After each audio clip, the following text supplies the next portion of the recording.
दोस्तों नमस्कार। 4 PM गुजरात में आप सभी का बहुत बहुत स्वागत है। मैं हूं आपका दोस्त मयूर जानी।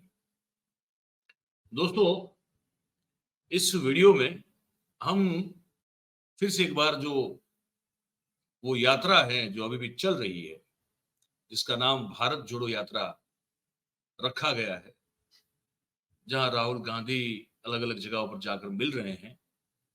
वो जो 4000 किलोमीटर एक साथ चलना था वो तो कब का खत्म हो गया, वो तो कब का पूरा हो गया। लेकिन उसके बाद वो अलग अलग तबकों के, अलग अलग लोगों से, अलग अलग व्यवसायों के, अलग अलग किरदारों से जो जाकर मिल रहे हैं और जो उनसे बातचीत कर रहे हैं, उनकी समस्याओं को समझने की कोशिश कर रहे हैं और उनमें वो क्या योगदान दे सकते हैं, वो जानने की कोशिश कर रहे हैं। वो जो यात्रा अभी चल रही है, उसी की एक जो आगे की जो एक कड़ी है, उस पर बात करनी है। अब वो पहुंचे हैं तेलंगाना स्थित एक कोल माइन में, जहां कोयला जो है उसकी खदान है, वहां पहुंचे हैं। तो वहां जाके उन्होंने कुछ बातचीत की है। छोटी सी बातचीत है, इसलिए मैं पूरी दिखाऊंगा आपको। उसमें कहीं मुझे लगा कि 5 मिनट के आसपास की है, तो वो पूरी दिखाऊंगा आपको। आप, मुझे आशा है कि इसको सुनिएगा। और मैं पहले भी कह रहा हूं, आज भी कह रहा हूं कि ये कोई राहुल गांधी को प्रमोट करने का कोई जरिया नहीं है, और ना ही हम किसी के भक्त हैं और ना कभी किसी के भक्त हो सकते हैं।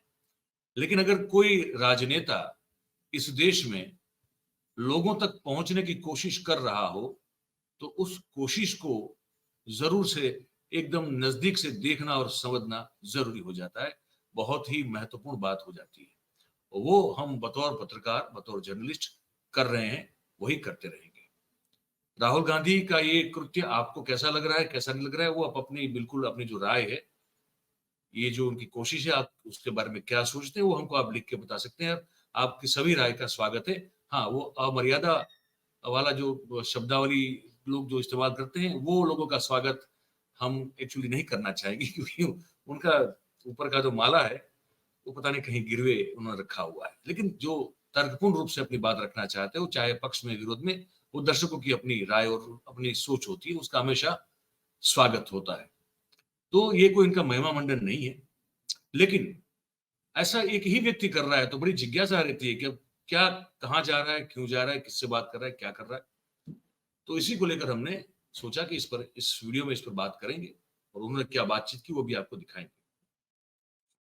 अब वो जहां गए हैं, वो है सिंगारेनी कोल माइंस। ये सिंगारेनी कोलियरी कंपनी है, जो एक्चुअली सरकार हस्तक है। एक तरह से आप कहें कि PSU है। ठीक है। ये जो है, इसका नाम है सिंगारेनी। मैं आपको थोड़ी छोटी सी इंफॉर्मेशन दे दूं कि ये सिंगारेनी कोलियरीज कंपनी लिमिटेड करके है। इसका प्रकार जो है वो है स्टेट गवर्नमेंट कॉरपोरेशन कहा जाता है इसको। तेलंगाना सरकार का ये एक PSU है, जो भारत सरकार के माइनिंग डिपार्टमेंट विभाग से बिल्कुल जुड़ा हुआ है। तो इसकी स्थापना जो है 23 दिसंबर 1920, मतलब कि आज से 102 साल पहले की गई थी। और इसका हेडक्वार्टर जो है वो तेलंगाना में है। ठीक है। कोठा गुडुम करके एक जगह है, वहां पे है। और जो है 350 किलोमीटर के आसपास का जो इलाका है, ये इस खदान का है। ठीक है। और 6 जिलों को वो खदान जो है वो कवर करती है। ठीक है। और ओबियसली इससे कोलसा, मतलब कोयला निकलता है, और इससे एनर्जी जनरेट करने का काम किया जाता है।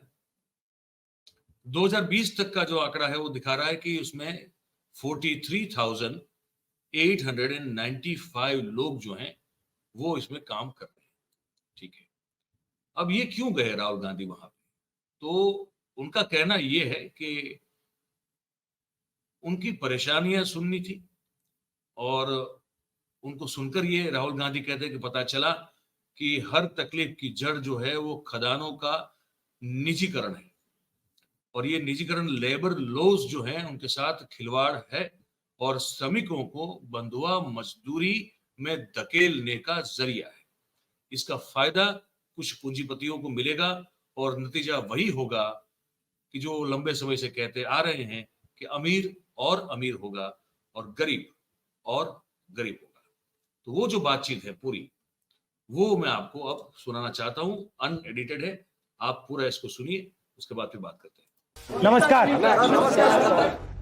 We are 42,000 people are working in Singareni area, and after Modi government came into the power, he is doing like all 44 labor laws into 4 codes, and he is doing privatization of all PSUs. You want to cancel all 4 labor codes? So you are going from being laborers to bonded laborers. They are making you like bonded labor. Yes. जो पहले हुआ करता था 200-300 साल पहले, वो ही आपको बना रहे हैं फिर से। तो इसके जो 4 points हैं, ये क्या हैं? We cannot do strike. You cannot do strike. Second point, There is no job security. They can remove immediately without any notice period or something like that. third, Extending working hours to 12 hours. okay, and fourth, There is no social security for all workers. पहले जो है ना 1,10,000 आदमी है, अभी 40,000। 40,000।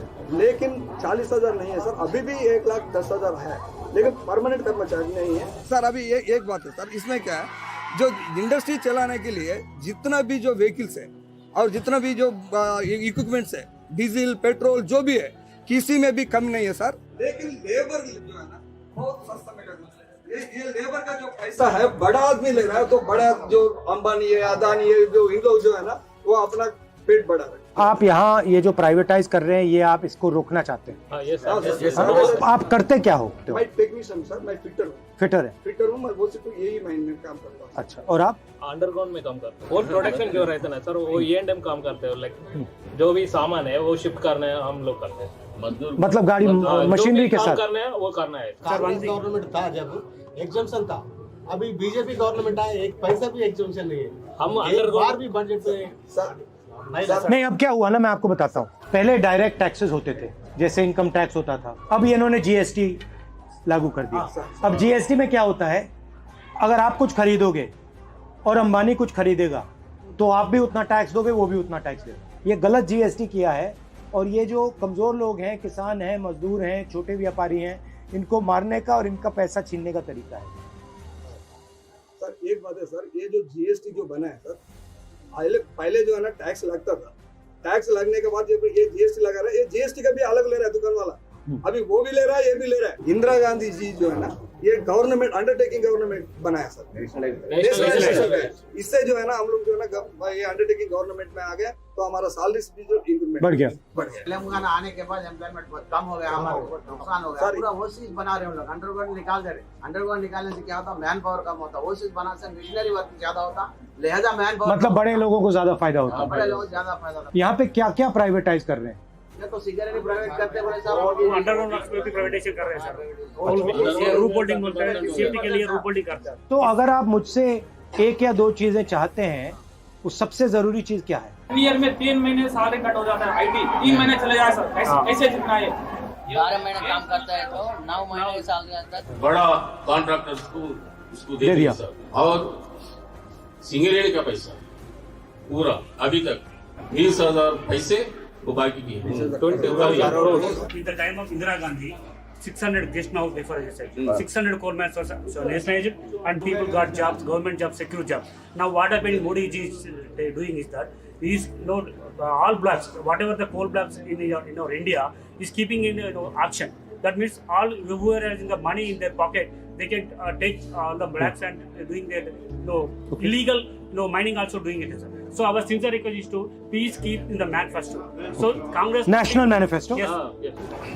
People slowly having trust on you because you are recognizing the workforce of India because you are spending time with Swiggy boys, delivery boys and hamalis and auto walas and truck drivers and now today with Singarenians.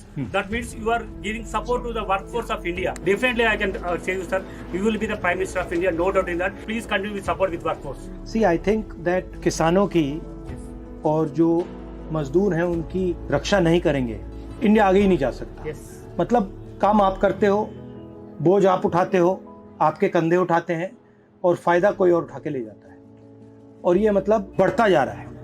आप देखिए जो अदानी जी के साथ हो रहा है, आपकी industry में भी हैं, हर इंडस्ट्री में जा रहे हैं, उनको ब्लैंक चेक मिलता रहता है, और जो उनसे compete करते हैं उनको ख़त्म कर दिया जाता है, उनको बंद कर दिया जाता है और फिर प्राइवेटाइज कर दिया जाता है। तो ऐसे तो देश का नुकसान होगा, और इसीलिए मैं सोचता हूँ कि जो हमारे मजदूर हैं, जो हमारे वर्कर्स हैं, जो हमारे किसान हैं, उनकी सिर्फ रक्षा करने की ज़रूरत नहीं है, उनको पूरा सपोर्ट देने की ज़रूरत है, उनकी मदद करने की ज़रूरत है और उनको एक नया तरीके का इमेजिनेशन देने की ज़रूरत है। क्लियर स्टैंड लेना चाहिए सर, और प्राइवेटाइजेशन में, Privatization में नेशनलाइज। हमारा कांग्रेस पार्टी का स्टैंड बड़ा क्लियर है, स्ट्रेटेजिक एरियाज है, उसमें हम प्राइवेटाइजेशन नहीं चाहते। राहुल गांधी का नायकत्व।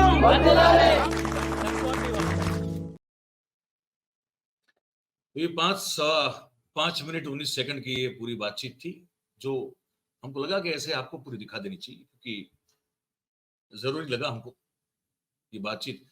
निजीकरण को लेकर ये बहुत इंपॉर्टेंट चीज होती है कोई भी जगह, किसी भी देश में, किसी भी राज्य में, कि जो वो पब्लिक सेक्टर है वो अगर वो इसलिए पब्लिक सेक्टर है क्योंकि वो सरकार ने खोले हुए, सरकार के अंडरटेकिंग में है वो, तो वो किसी और को सौंप देना, जैसे हमारे यहाँ हो रहा है लगातार देश, पूरे देश में, तो उसी के खिलाफ ये बात थी।